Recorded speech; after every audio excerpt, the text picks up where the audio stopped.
Eu nunca me senti assim, é realmente um presente para mim. Uma alegria totalmente sobrenatural. Tudo bom com você, gente? Eu tô aqui hoje para trazer uma mensagem a respeito da vida de Davi, contar um pouquinho da história dele e falar um pouquinho sobre o que aconteceu com ele. Davi era um pastor de ovelhas. Ele era filho de Jessé e ele tinha 7 irmãos. Ele é mencionado na Bíblia pela primeira vez com a visita do profeta Samuel à casa de Jessé, que ele foi enviado para conhecer seus filhos para escolher o próximo rei de Israel. E quando Samuel chega na casa de Jessé, ele pede para conhecer seus filhos e Jessé traz os 7, menos Davi. Davi foi deixado no campo trabalhando ainda. Os outros 7 eram homens de guerra, todos homens muito fortes, grandes. E ele apresentou todos os 7 e Deus falou para Samuel: não é nenhum desses. E Samuel pediu para Jessé: só esses filhos que tu tem ou tem mais algum? E então Jessé disse que tinha mais um que estava no campo, cuidando, pastoreando as ovelhas. E Samuel manda chamar ele, porque nós só vamos jantar, nos sentar à mesa, quando ele estiver aqui também. E Davi é chamado, ele vai se apresentar para Samuel, e Samuel ouve de Deus: é esse o próximo rei de Israel. E Samuel, ali logo no comecinho da apresentação de Davi à Bíblia, né? Ele unge Davi na frente de todos os seus irmãos, na frente de sua família. Só que não fica explicado, não fica evidente o que ele está fazendo, por que ele está ungindo. Só Samuel e Deus sabem disso por enquanto. E a vida de Davi continua, mas mais um tempo normalmente, vamos colocar assim. Ele continua pastoreando as ovelhas. E o rei atual, que é Saul, ele está passando por uma depressão, está passando por problemas por causa de um espírito mau que está nele, porque Deus rejeitou ele como rei de Israel. E Davi é apresentado para Samuel, porque ele era um ótimo músico, ele tocava harpa muito bem, e ele ia tocar harpa para Saul, para acalmar Saul e trazer paz de volta para o coração dele. E ele faz isso e consegue. E Saul acaba se aproximando bastante de Davi, tendo muita afeição por ele. O tempo passa ainda acontecendo essas coisas, ele cuidando das ovelhas, estando sempre ao lado de Saul tocando a sua harpa. E Golias aparece. E a famosa história de Davi com Golias acontece ali. Vários dias se passam e ninguém toma nenhuma providência com um gigante, que tinha quase 3 metros de altura, e Davi, que era pequenininho, não era um homem de guerra como seus irmãos, não estavam lá na frente de batalha. Ele fala: já que ninguém faz nada, então eu vou resolver esse problema. E ele vai até Saul, até seu pai, ele pede a bênção para eles. Dá muito trabalho para ele conseguir isso. Eles dão todos os equipamentos para ele, dão armadura, dão espada, dão tudo que ele precisa. E ele testa e fica péssimo, fica muito pesado, ele não consegue nem se mexer direito de tanto peso que tem essa armadura. E ele larga tudo isso, ele vai só com uma funda e 5 pedras para matar o gigante. E ele consegue. Com uma pedra na cabeça do gigante, o gigante cai, ele pega a espada do próprio Golias e mata ele.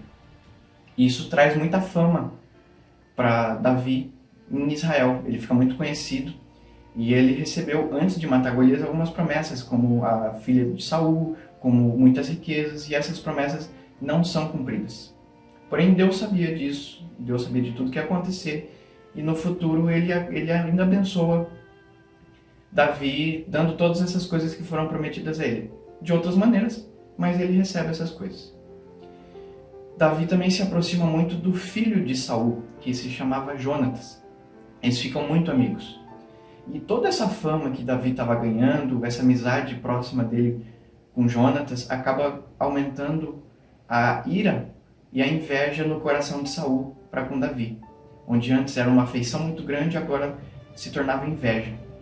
E ele começa a perseguir Davi. Ele começa a se movimentar para tentar matar ele, atrapalhar a vida de Davi, está sempre no calcanhar de Davi para incomodar ele de alguma maneira. E ele fez algumas tentativas de assassinato.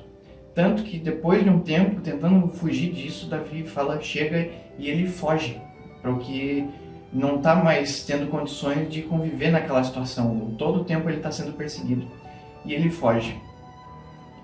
Durante esse tempo que ele está em fuga, Jonatas tenta ajudar ele, intercedendo, conversando com o pai, né?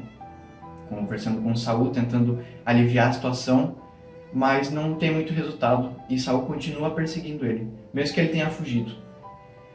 E Davi, ele monta um exército durante essa fuga, um exército com homens comuns, homens completamente improváveis, não eram homens de guerra, não eram homens fortes, eles não tinham treinamento, eles não tinham nada, era só um monte de gente.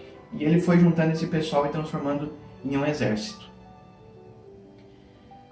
Ainda nesse tempo que ele estava fugindo, que ele continua sendo perseguido por Saul, ele tem a chance de matar Saul. Ele está se escondendo e ele vê Saul de costas para ele, se não me engano, 2 vezes. E nessas 2 vezes ele vai até Saul e ele fala: olha, eu tive a oportunidade de te matar e eu não fiz isso. Tu é o meu rei e eu vou te honrar, eu vou te respeitar. Por que tu continua me atacando? E Saul, humilhado, ele fala: tá bom, eu vou então parar de te atacar, parar de tentar te matar, eu vou deixar isso para trás. E ele não cumpre essa palavra. Passa algum tempo, ele volta a fazer a mesma coisa. Passam-se alguns anos, Saul morre, o filho dele toma a liderança de Israel, só que durante um curto período. E quando o filho de Saul também é morto, Davi acaba sendo coroado como rei de Israel. Davi já era muito amado pelo povo e ele já tinha o comando de uma das cidades. E ele agora é rei de Israel. E enquanto ele é rei, acontecem algumas coisas. Uma das coisas que marca muito a história de Davi é o adultério dele com Betseba. E ele conspirou contra o marido de Betseba para matar ele. E o profeta Natan vai até ele, conta uma história sem ser essa, mas com a mesma linha. E Davi fica irado e fala: esse cara tem que morrer. E Natan fala para ele: você é esse cara. E mostra para ele tudo que ele tinha feito, tudo que estava acontecendo na vida de Davi, como ele estava desviado do caminho do Senhor. E ele se arrepende, ele se joga no chão, ele rasga suas roupas. E ele se arrepende muito. Ele, inclusive, casa com Betseba depois de um tempo e Deus perdoa ele.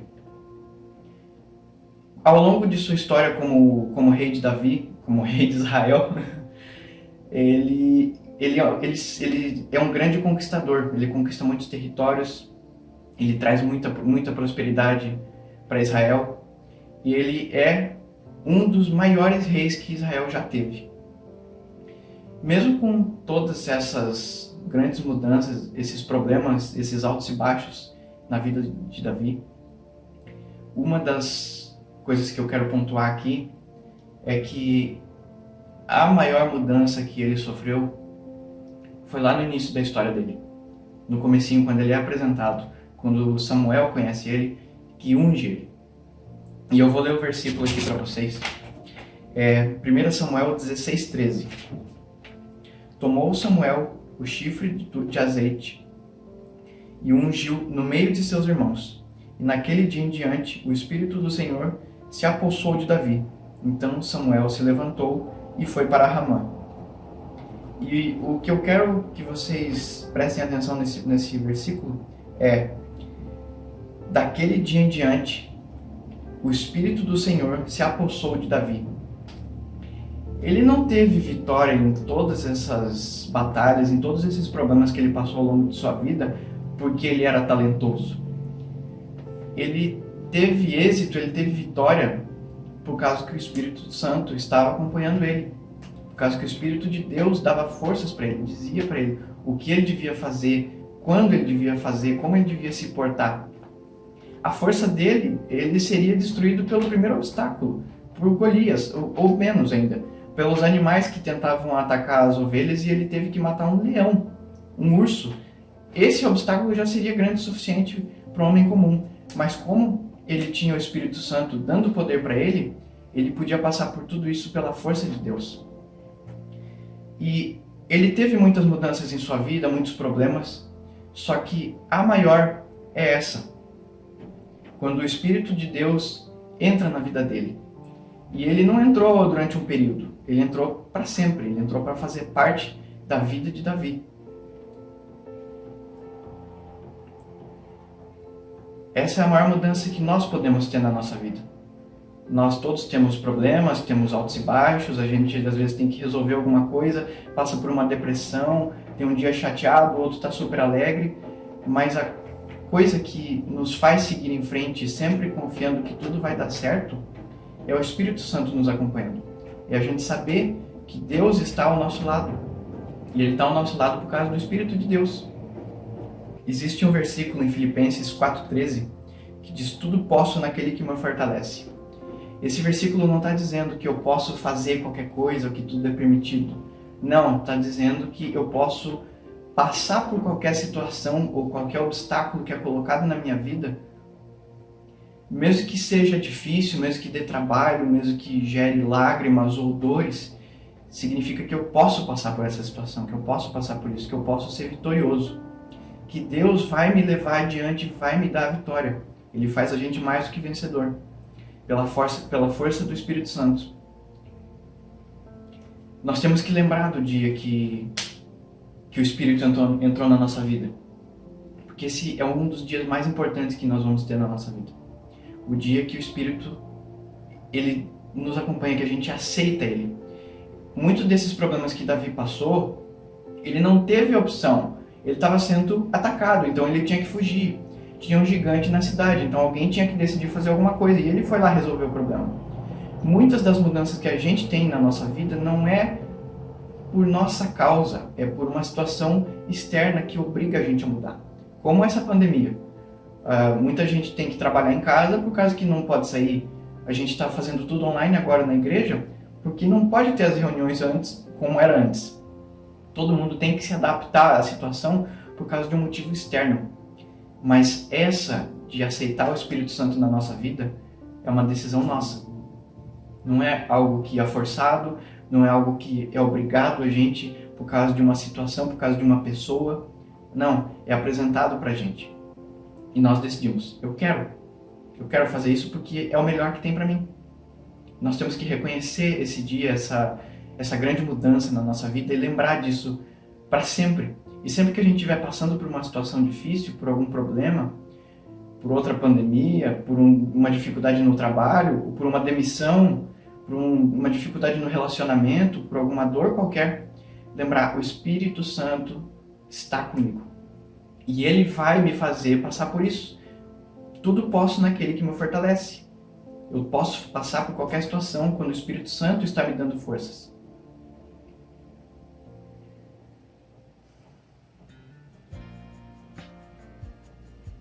Eu queria deixar uma frase aqui para vocês, que é: confie no Espírito Santo sempre para lidar com todas as mudanças da sua vida, porque Ele te acompanha todo o tempo. Ele não está com a gente um dia na semana, Ele não está uma semana sim, uma semana não, alguns dias no ano, um ano sim, um ano não. A partir do momento em que a gente aceita o Espírito Santo na nossa vida, em que Ele faz parte da nossa vida, Ele está com a gente o tempo todo, para os momentos bons, quando a gente estiver feliz. Estou jogando, estou saindo de casa, vou jogar bola, estou com meus amigos, estou vendo filme, está tudo maravilhoso. Ele está ali também, ele tá se alegrando com a gente. Quando está difícil, que a gente tem vontade de chorar, quando a gente está sem trabalho, quando tem alguma dor no nosso coração, algum peso, alguma depressão, Ele também está ali. E Ele está ali chorando com a gente e nos puxando para cima, nos dando forças para passar por isso. Ele vê tudo que a gente passa. Ele está do nosso lado, Ele é uma pessoa que nos acompanha todo o tempo. E é bom a gente lembrar disso, tanto para os momentos bons quanto para os ruins. Porque para os bons a gente vai aproveitar mais, e para os ruins a gente vai ter uma força extra, uma força que nos impulsiona, que nos dá um ânimo a mais, pensando, eu posso passar por isso porque eu não estou sozinho. Eu nunca estou sozinho quando o Espírito Santo me acompanha. A gente pode se sentir sozinho, mas se lembrar desse fato, de que Ele está com a gente o tempo todo, é algo que nos dá forças e que nos faz ir adiante. Então, lembrem-se do dia que vocês aceitaram Jesus, em que o Espírito Santo entrou na vida de vocês. Lembrem-se que Ele acompanha vocês o tempo todo e que Ele dá forças para vocês para passar por qualquer situação. E caso você ainda não tenha aceito Jesus e você queira isso, procure o seu líder de PG, procure o Gênia Cris, caso você não tenha líder de PG, para que você possa aceitar e ter o Espírito Santo também te guiando, te ajudando, te dando força, te acompanhando em cada passo que você der, em cada coisa que você fizer aqui nessa terra, para sempre. Amém, gente? Deus abençoe você.